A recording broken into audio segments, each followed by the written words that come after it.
If you really loved me, you'd let me sleep with him, she said. So I gave her my blessing, permanently. She came back 2 weeks later, pregnant and panicked. Hey viewers, before we move on to the video, please make sure to subscribe to the channel and hit the like button if you want to see more stories like this. Thanks. I used to think love meant patience. That if you stood by someone long enough, gave them understanding, supported their goals, it would all come back around eventually. For a while it did. Or at least, it looked like it. Maya and I met 3 years ago at a mutual friend's birthday dinner. She was magnetic, the kind of woman who could walk into a room and make every conversation shift toward her without even trying. I was quieter, more grounded. She liked that about me at first. Said I made her feel safe. She was spontaneous, artistic, unpredictable. I was steady, logical, consistent. It balanced, or so I believed. Things started changing around the time she got her new job. It wasn't anything obvious at first. Just little comments. She'd come home talking about different energies and how people at work lived more authentically. Then came the phrases I didn't understand, about finding herself, about freedom, about how our generation doesn't need to cling to outdated rules. I tried to keep up. I listened, asked questions, tried to show her I respected her individuality. But every time I thought we were just having a deep talk, it somehow ended with her looking at me like I didn't get it. One night, she came home late from a work happy hour. I'd made dinner. She walked in smiling, her perfume filling the kitchen. "Don't wait up next time," she said casually, dropping her purse on the table. We lost track of time. "Did you have fun?" I asked. "Yeah," she said, grinning. "Ethan came too. You'd like him, he's hilarious." That was the first time I heard his name. She mentioned him again a few days later, then again the week after that. "Ethan says monogamy is just a social construct," she said once, laughing over her phone. "He's kind of right, don't you think?" I didn't answer right away. She noticed. "Relax," she said. "He's just a friend. You're so traditional sometimes." It wasn't jealousy. It was the tone. The way she said traditional, like it was something to be ashamed of. I told myself it was a phase, new job, new crowd, new ideas. She was 28, still figuring things out. I'd been with her through worse moods. So I stayed patient. But patience started to feel like standing still while she moved further away. She stopped holding my hand in public, said it felt performative. Stopped saying, "I love you," back sometimes, claiming words weren't necessary when energy speaks louder. She spent more nights recharging with friends, and when I asked if something was wrong, she said I was being too intense. I didn't recognize her anymore, but I kept pretending I did. I kept cooking, working, checking in, showing up. The more she drifted, the more I tried to anchor us. Then one night, as we were sitting on the couch, she turned to me and said, "Do you ever feel like we're too conventional?" I looked at her, confused. "What do you mean?" She shrugged, eyes on the TV. "Just predictable. Like we're following someone else's rules instead of writing our own." I smiled faintly. "You mean, like a normal relationship?" She sighed. "See? That's what I mean. You always make it sound like I'm wrong for wanting more." "More of what, Maya?" She didn't answer, just got up, kissed my forehead, and said, "Forget it. You wouldn't understand." That was the first time I felt it, the quiet sense that something inside us had shifted and no amount of patience was going to fix it. Maya came over late one Friday night. I'd noticed she'd been quiet all week. No calls, short texts, none of the usual love yous that used to fill the silence. When she finally walked through the door, her expression was set, like she'd already practiced what she was going to say.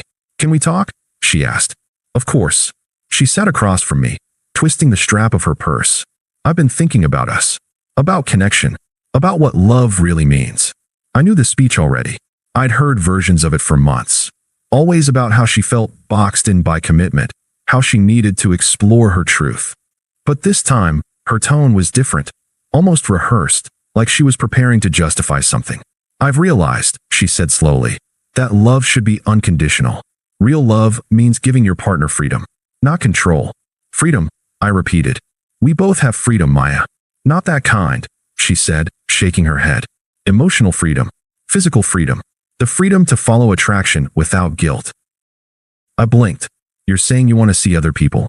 She gave a small, pitying smile. "You always phrase things so harshly. It's not about seeing someone else. It's about being honest about desire. If you really love me, you'll understand that." For a few seconds, I couldn't even respond. I just stared at her, trying to make sense of what she was asking for. You want to be with someone else? I finally said.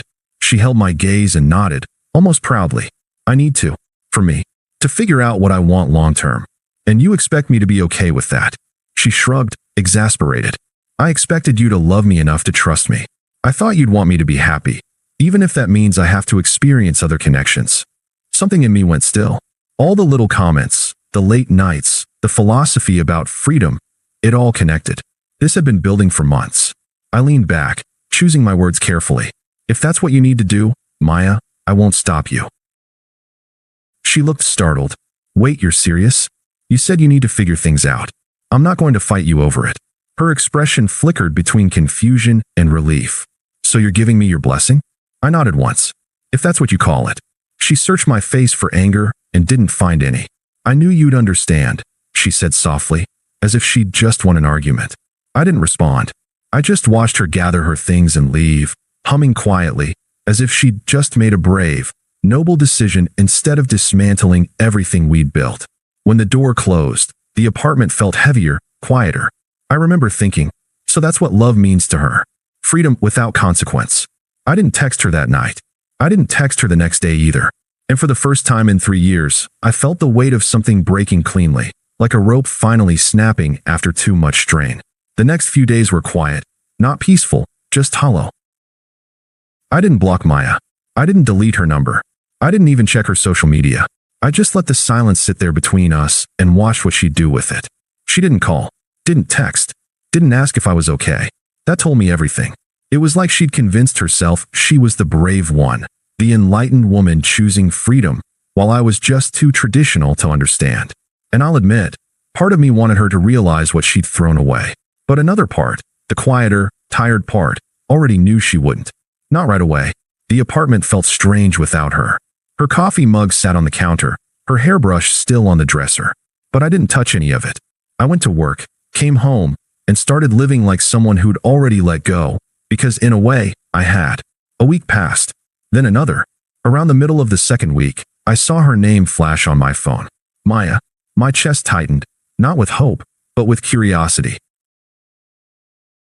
I answered, and before I could even speak, her voice came through the line, shaky and nervous. Hey, can we talk? Her tone wasn't calm or confident anymore.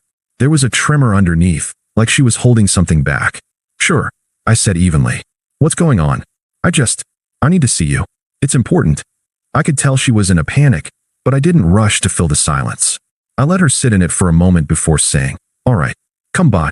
She showed up that evening, eyes red, hair pulled back, wearing one of my old sweatshirts.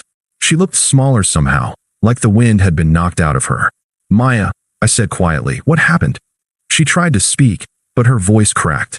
I made a mistake. I didn't move. What kind of mistake? Her hands trembled as she rubbed her temples. I thought I could separate things.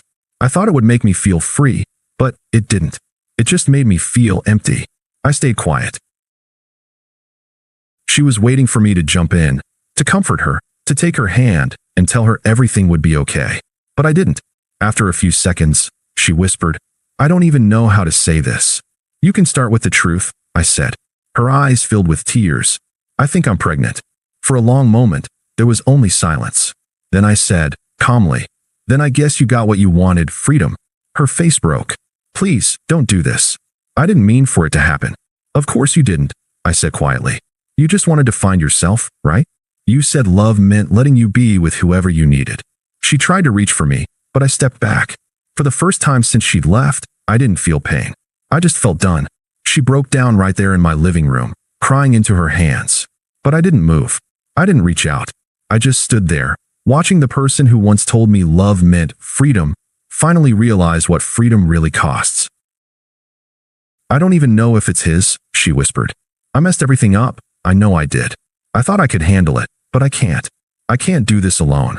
That line, I can't do this alone, hit me in a strange way, because she had been so sure that being alone was what she wanted. And now, faced with the reality of it, she wanted me to fix the mess for her. Again, Maya, I said quietly, you made your choice. You asked me to let you go, remember? You said that's what love meant. Her face twisted in regret. I was wrong. I was so wrong. I didn't think, no, I cut in. You didn't want to think. You wanted to feel powerful. You wanted control. And now you're just scared because it finally hit you what that costs. She took a shaky breath, trying to pull herself together. I can't believe you're being so cold. Cold, I said, almost laughing. You told me you needed to sleep with someone else to find yourself. I told you to go. What did you expect me to do now? Welcome you back? Her eyes went wide, like the thought had never actually occurred to her until that moment, that I might really be done. I still love you, she said desperately. I know you love me too. I used to, I said simply. But that version of you doesn't exist anymore. Her lips trembled. So that's it. You're just going to throw us away? I shook my head. You did that weeks ago. She stood there for a long time, looking around the apartment like she was trying to find a trace of the man who used to wait up for her, who used to believe her excuses, who used to fight to keep her. But he wasn't there anymore. When she finally left, she didn't slam the door. She just closed it quietly behind her. That was the part that stuck with me, the silence. No final fight, no dramatic goodbye. Just silence. A few days later, her sister called me. Apparently Maya had moved back in with her parents and told them everything, or at least, her version of it. Her mom even reached out once, asking me to be understanding, saying Maya was confused and scared. I told her politely that I wished Maya peace and that we wouldn't be in contact again. And that was the end of it. For the first time in months, my life went still. Not empty, just still. I started sleeping through the night again. I started cooking, going to the gym, even meeting friends I'd been neglecting because every weekend had been about managing Maya's moods. It's strange how quickly peace feels like a luxury once you've lived without it. Sometimes I catch myself wondering if she ever really loved me, or if she just loved the version of herself that she could see through my eyes. But those thoughts stopped coming eventually, because deep down, I knew the answer. 3 months later, I ran into her again, completely by accident. I was at a local cafe with a few coworkers, grabbing lunch between meetings. I just finished laughing at something one of them said when I heard a voice behind me. Ethan. It was soft, hesitant, but I recognized it instantly. I turned around. Maya looked different. Pale. Exhausted. Her hair was tied back messily, and her eyes had that heavy, restless look of someone who hadn't slept properly in weeks. She was holding a to-go cup, but her hand was trembling. Hey, I said calmly. Her lips parted slightly. You look different. I feel different, I said. She nodded, trying to smile, but her face cracked halfway through. I heard you got promoted. Yeah, I replied. It's been good. The team's great. Silence. She shifted her weight awkwardly. I'm living with my parents again. Things didn't work out with Lucas.